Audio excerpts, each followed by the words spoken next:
if you're going to do risk management, a lot of times you're dealing with people's life savings. And so you want to make sure that you innovate, but you innovate with security.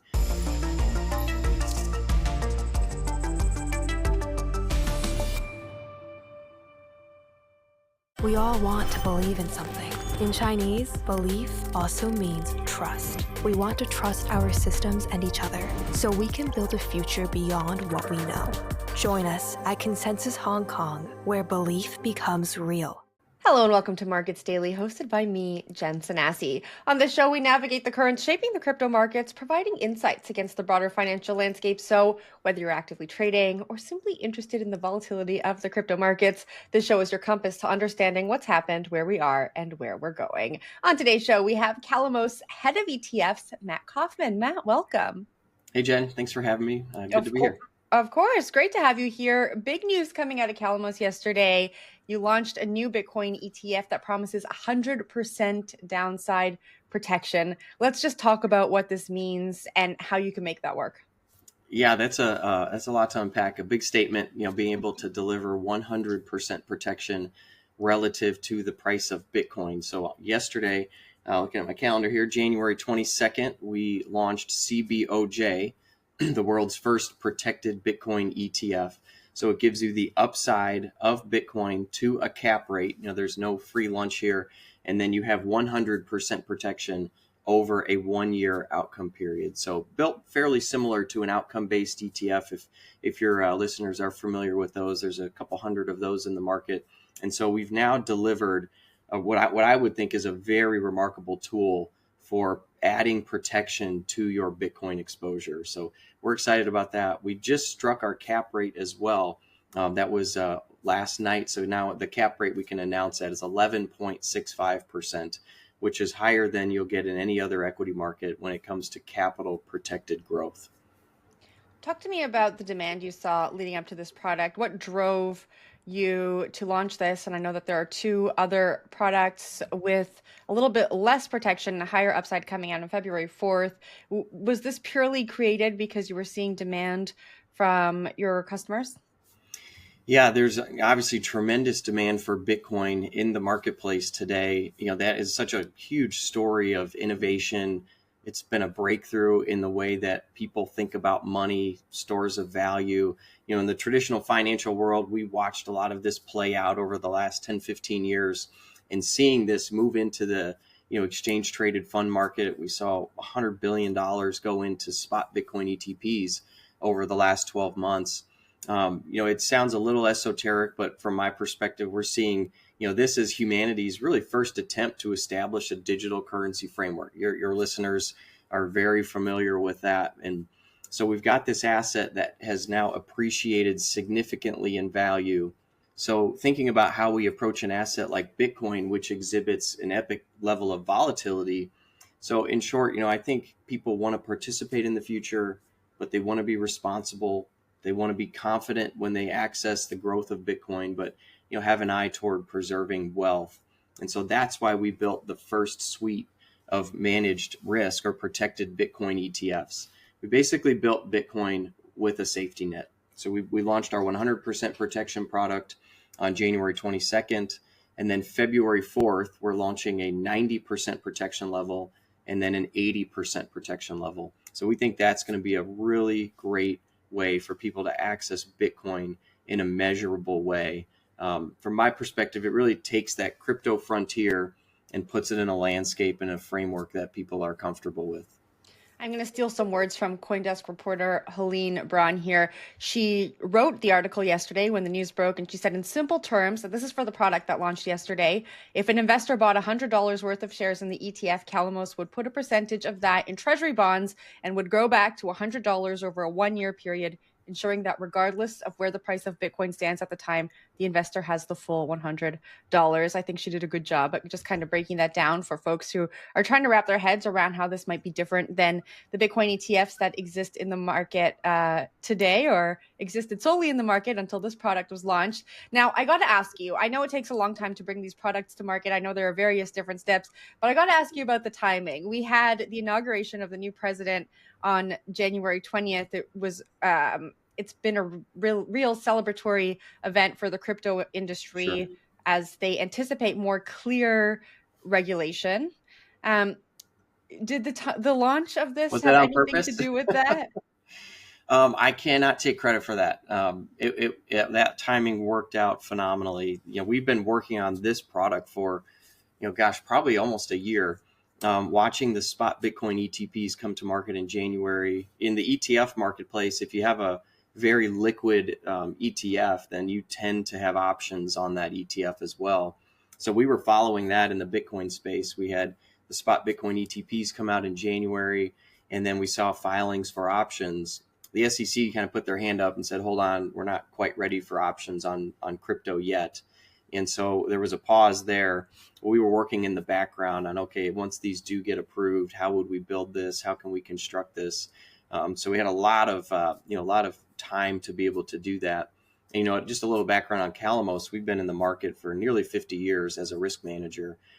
Started as a convertible bond manager, which, you look at Michael Saylor and what's happening with MicroStrategy. Convertible bonds are actually kind of becoming more mainstream. They were a little bit of a sleepy area of the market for a while when rates were low. But now we have an ETF CVRT that has access and exposure to those MicroStrategy converts, which, tend to be institutional 144A convertible bonds, but I'm getting off on a tangent now. Yeah. Well, I guess tell me a little bit more about how this compares or competes with MicroStrategy's convertible bonds. Both offer some downside protection. Just talk to me a little bit about the differences. Yeah, so the difference here is with our ETFs, you're getting pure Bitcoin exposure. You're not tied to a call option on the performance of MicroStrat. You're actually getting risk managed exposure to Bitcoin. So you talked about the article that was written. We can go through that exercise and really simply lay out how we've built this. If I just gave you $100, we can recreate this exercise. We're going to spend about $96 or 96% of the portfolio is going into zero coupon treasury bonds. So those all have a 1-year expiration. And so we buy $96 or 96% worth because the 1-year risk-free rate today is about 4%. And so I know that I'm going to buy those bonds at a discount and they're going to appreciate to 100 over the next year. So I know that I'm going to be protected by treasuries. The protection is not coming from options on Bitcoin or spot Bitcoin or anything like that. The protection is actually coming from U.S. Treasury bonds. And so that gives me 4% or $4 to work with. So the next legs I'm going to do are a call spread. So I'm buying an at-the-money call on a spot Bitcoin index. So it's a SIBO Bitcoin US ETF index that we're buying options on. An at-the-money call gives me upside opportunity. And then I'm going to sell an out-of-the-money call in order to collect some income from that to help pay for that protection. So that gives me an experience where I have 100% fully funded options package. I have protection from treasuries.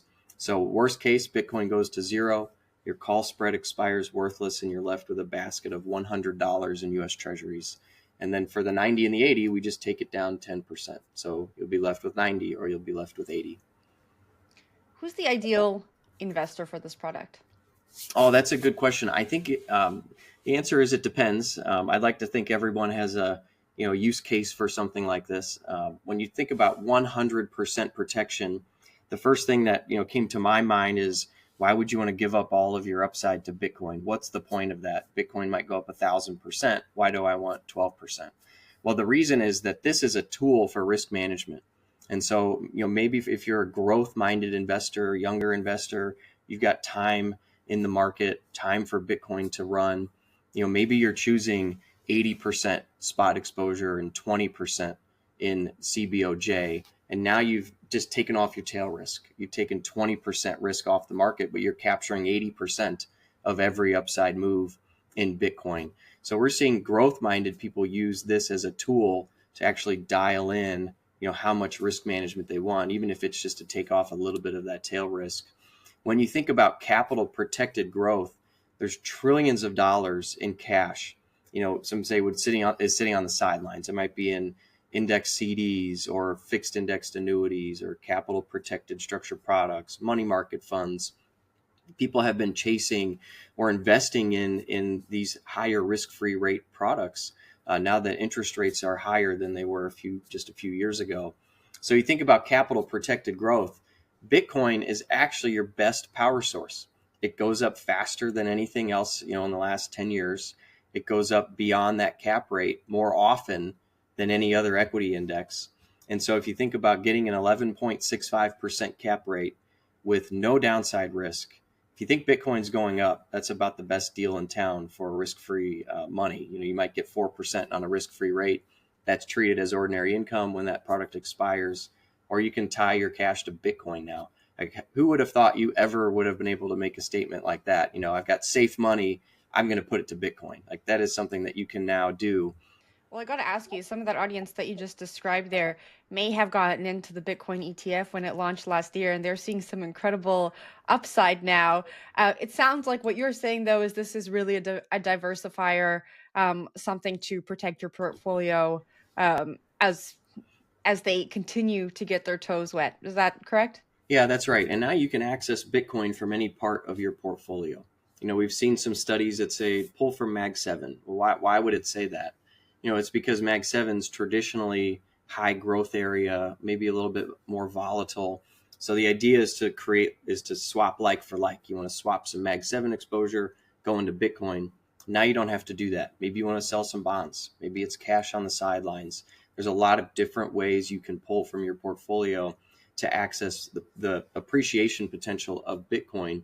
If you pull from those safer assets now, you actually are creating a much bigger growth trajectory for your portfolio than if you've given up whatever Mag 7 is going to do in the future, basically sacrifice that for whatever Bitcoin is going to do. I don't know that that's necessarily the right way to do it now that these ETFs are in the market. I got to ask about the fee, 0.69%. That's higher than the ETFs that are already in the market. Now, when those ETFs launched, we were talking a lot about this sort of fee war that was going on at the time. Talk to me about this fee. How do you remain competitive against those products that are already in the market? And do you expect it to come down, like we saw some of the fees come down with those prior products? Yeah, we saw the Grayscale product, was I guess quote expensive, but it was the only game in town. And then we saw 10 more ETF providers start to come to market, and they started competing with each other. I've never seen anything like it. You start seeing competition on fees before the products even launch. In the options and risk management world, we're actually really price competitive. If you look at the outcome-based space, you see price ranges from 85 basis points, 79. We're at 69, so one of the lower in the marketplaces. And then if you look at more options-based strategies that might be leveraged, those can be 1 to 2%. So from that perspective, we're relatively low from a fee perspective. Do you have plans for any other cryptocurrency ETF like this in the future? Yeah, we're starting with Bitcoin. I think what I would say is we'll build risk management on anything that's liquid. And so if you follow the ETF space, you see risk managed products on the S&P 500, NASDAQ, Russell 2000, and now Bitcoin, $100 billion space in the ETF world, $1.9 trillion market cap is the size of Bitcoin, just past silver. Got ways to go before we hit gold. I think gold's about 18 trillion in market cap here, about the size of NVIDIA.